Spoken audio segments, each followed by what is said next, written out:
सबसे जघन्य हत्याकांड, बीजेपी विधायक कृष्णानंद राय पर जो हमला हुआ था, 60 से ज्यादा गोलियां तो सिर्फ उनके शरीर में ही लगी थी।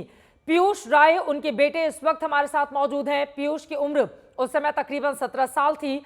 उन्होंने क्या उस समय महसूस किया था, उसके बारे में बातचीत करेंगे। पीयूष राय जी, आज तक पर आपका बहुत स्वागत है।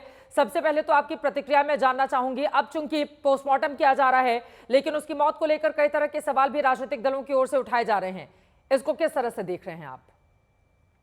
देखिए, पहले तो मैं आपका धन्यवाद करूंगा कि आपने मुझे अपने चैनल पे मौका दिया कहने के लिए। और पहले तो मैं आपके माध्यम से आज सुबह मैंने बाबा विश्वनाथ का दर्शन किया। जी। मैं बाबा गोरखनाथ का और बाबा विश्वनाथ का आभारी हूँ कि अपने न्याय के इस दरबार में उन्होंने एक सजा मुकर्रर की है ऐसे आतंकी के लिए। और मैं उस सजा के जो न्याय का फैसला बाबा के दरबार से निकला है, मैं आज उसी का धन्यवाद ज्ञापित करने के लिए बाबा के दरबार में माथा टेकने अपने माता जी के साथ गया था। और मुझे लगता है कि जो न्याय का फैसला मिला है बाबा के दरबार से, इसका पूरा रिजल्ट हमें देखने को मुझे अपने विधानसभा में, मैं कल रात अपने विधानसभा में चुनाव प्रचार के दौरान था। लोगों में एक बहुत उत्साह थी, बहुत खुशियां थी। लोगों ने पूरे क्षेत्र में, मोहम्मदाबाद गाजीपुर में दिवाली का पूरा माहौल रहा। और लोगों को एक विश्वास था एक न्यायपालिका पे और एक जो सरकार की नीयत पे। और जिसके चलते इनको 2023 में भी न्यायपालिका से सजा मेरे पिताजी के मुकदमे में एमपी एमएलए कोर्ट से मिली थी, इनके और इनके भाई को।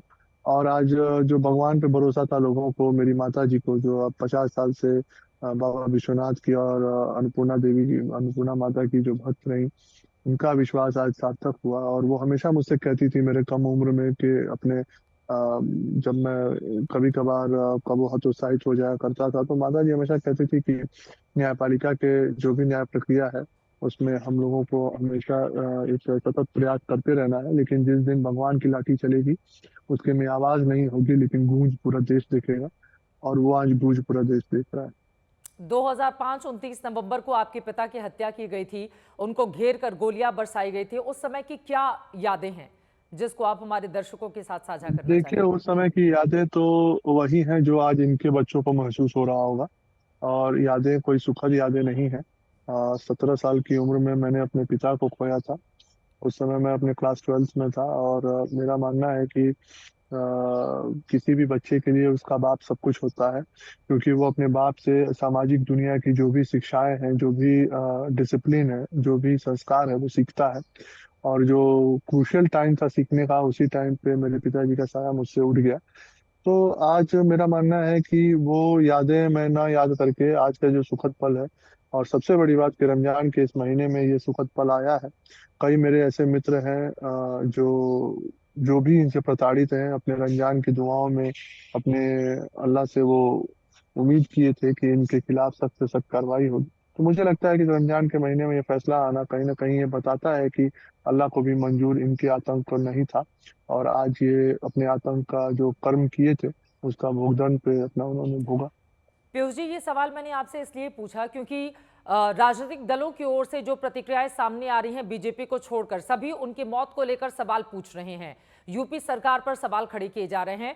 लेकिन आप लोगों का जो दर्द रहा था, आप 17 साल की उम्र के थे, आपको यकीनन सारी चीजें याद रही होंगी। कितनी गोलियां आपके पिता को लगी थी, उनके साथ कुल कितने लोग थे, आपको कब जानकारी मिली? क्योंकि इस शख्स के बारे में बताना बहुत जरूरी है। जो संवेदनाएं इस वक्त एक तबके की ओर से सामने रखी जा रही हैं, वो आज तक दिखा रहा है, लेकिन दूसरा काला पक्ष इस व्यक्ति का क्या रहा है, उसको भी बताना जरूरी है।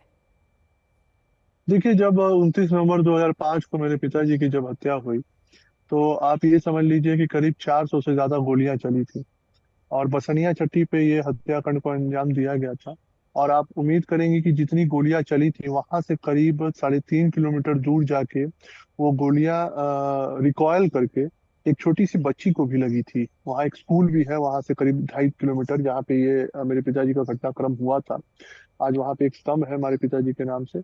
और वहां से 2.5 किलोमीटर दूर एक रिकॉयल करके एक स्कूल में जाके एक बच्ची को भी गोली लगी थी। हत्याकांड का आप ये समझ लीजिए कि मरे हुए लोगों के पुष्टि करने के लिए फिर से गाड़ी की बोनेट पे चढ़ के और मेरे पिताजी के सिर में भी गोली मारी गई थी। तो आप ये समझ लीजिए कि आज जिस आतंकी का अंत हुआ है, मैं सच बताऊं, एक बाबा विश्वनाथ की और बाबा गोरखनाथ की ये आशीर्वाद है कि इनका अंत ऐसे ही होना था और भगवान के दरबार से ही होना था। तो आज वो अंत हम लोगों को देखने को मिला है। और काला सच और उजाला सच कुछ नहीं है।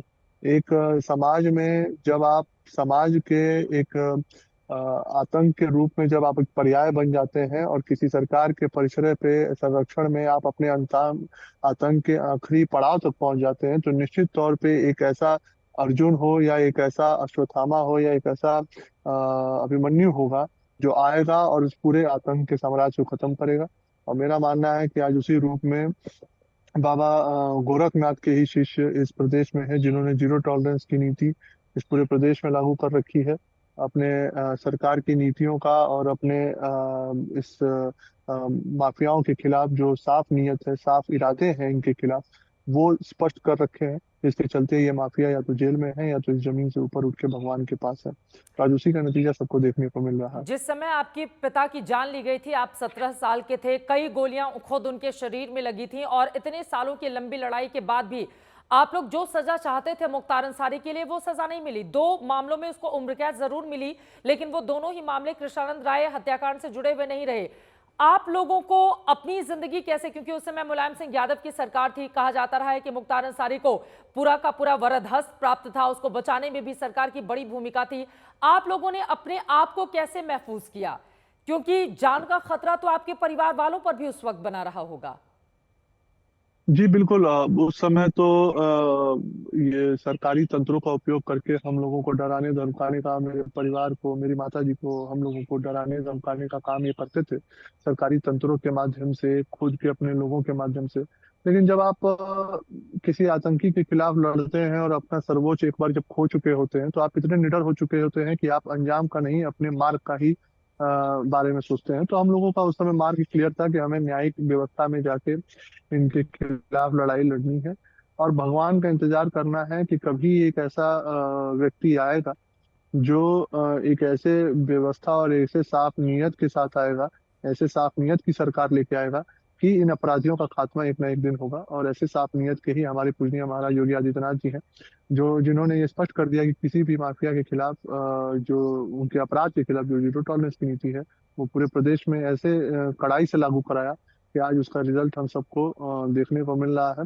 निश्चित तौर पे बाबा विश्वनाथ और बाबा गोरखनाथ का आशीर्वाद है कि हमें आज ये परिणाम देखने को मिल रहा है। लेकिन मेरा कहीं ना कहीं मानना है कि रमजान के इस महीने में, इस पावन महीने में ये फैसला आना कहीं ना कहीं ये दर्शाता है कि चाहे वो अल्लाह हो और चाहे बाबा विश्वनाथ हो, सबके यहाँ आरोपियों या अत्याचारियों का कोई मजहब और धर्म नहीं है। एक छोटा सा चाहे जवाब वो पीयूष आरोपी राय हो जी मैं चाहे आपसे आतंकी हो, और उनका चाहूंगी। ठीक है, आप बार बार कह रहे हैं कि अब जो उसने किया था, लेकिन अब कहा यह भी जाता है कि न्याय में देर हो सकती है, देर है अंधेर नहीं।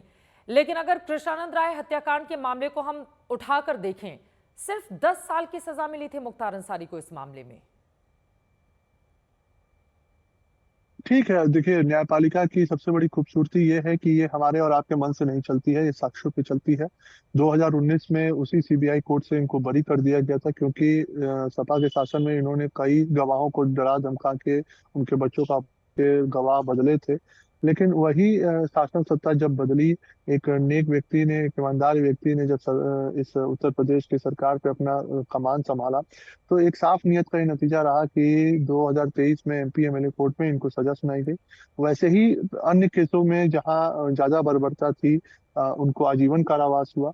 तो ये मेरा मानना है कि उसमें किसी दल को नहीं देखा गया, क्योंकि उसमें एक अजय राय है जो प्रदेश कांग्रेस के अध्यक्ष हैं, उनके भाई के खिलाफ इनको आजीवन कारावास मिला। और मेरा ये, मैं मानता हूं कि अजय राय का सौभाग्य है कि उस समय बाबा योगी आदित्यनाथ जी का और पूजनीय महाराज जी की सरकार उत्तर प्रदेश में थी, और जिसका नतीजा उनको अपने पक्ष में मिला।